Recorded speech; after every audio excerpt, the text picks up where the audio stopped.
சபரிமலை ஐயப்பன் கோவிலுக்கு போறதுக்கு பெரிய பாதை சிறந்ததா இல்ல சிறிய பாதை சிறந்ததா?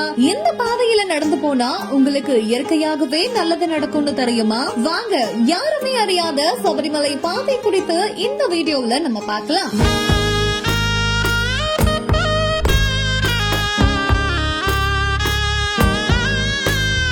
சபரிமலையில இந்த ஆண்டு சீசன் தொடங்கினது முதலே தொடர்ந்து மழை பெஞ்சிட்டு வந்தாலுமே பக்தர்கள் கூட்டமும் நாளுக்கு நாள் அதிகரிச்சுட்டே தான் வருது. சபரிமலைக்கு வர பக்தர்களோட வசதிக்காக கேரள அரசும் பல ஏற்பாடுகளை செஞ்சுட்டு வராங்க. இந்த நிலையில தான் சபரிமலை யாத்திரை அப்படின்றது மனதுக்கு உற்சாகத்தையும் உடலுக்கு பலத்தையும் அளிக்கக்கூடிய அற்புத அனுபவம். இங்க இருக்கிற பல அரிய வகை மூலிகைகளும் அதோட சத்துகள் நிரம்பிய ஓடைகளும் பலருக்குமே பல நோய்களை தீர்த்திருக்குது. இனிய காற்று, இதமான சுவாசம் யாவும் அளிக்கும் சபரிமலை யாத்திரை ஒரு மருத்துவ சுற்றுலாவாகவும் விளங்கிட்டு வருது. சப்த சிரஞ்சீவிகள்ல ஒருவரான பரசுராமரால் உருவாக்கப்பட்டதுதான் சபரிமலை ஐயப்பன் கோவில். கேரள மாநிலத்தோட மேற்கு மலை தொடர்கள்ல பத்தனம்திட்டா மாவட்டத்துல சபரிமலை ஐயப்பன் கோவில் இருக்குது. அடர்ந்த மரங்களும் அற்புத மூலிகைகளும் வன விலங்குகளும் அப்படின்னு இயற்கையோட எழிலார்ந்த சூழலில் தான் சபரிமலை பாதைகளும் அமைஞ்சிருக்குது. ஐயப்பனை தரிசிக்க உலகெங்குமா இருந்த பக்தர்கள் பல வழிகள்ல வந்தாலுமே அவங்க சபரிமலைக்கு செல்வது பெரிய பாதை சிறிய பாதை அப்படின்ற இரண்டு வழிகள்ல தான். உடல்ல பலமும் பொதுமான நேரமும் இருக்கிறவங்க பெரிய பாதையை தேர்ந்தெடுத்து பயணத்தை தொடர்வாங்க.